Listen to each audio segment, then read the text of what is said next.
મોયત પ્રાથમિક શાળામાં રંગોત્સવ યોજાયો. સાબરકાંઠા જિલ્લાના પ્રાંતિજના મોયત પ્રાથમિક શાળામાં રંગોત્સવ યોજવામાં આવ્યો હતો.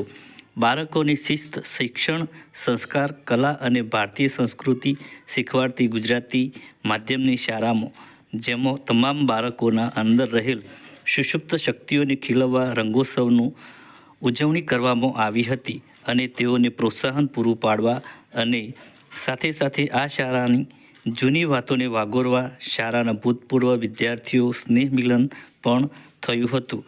પ્રાર્થના ગીત રજૂ થયા પછી દીપ પ્રાગટ્યમાં ગામના અગ્રણીઓ જોડાયા હતા. આ પ્રસંગે નાના બાળકો સહિત વિદ્યાર્થીઓએ સાંસ્કૃતિક કાર્યક્રમો રજૂ કર્યા હતા. હાજર સૌ મંત્રમુગ્ધ બની રહ્યા હતા. ગામના અગ્રણીઓ, વાલીઓ મોટી સંખ્યામાં ઉપસ્થિત રહ્યા હતા.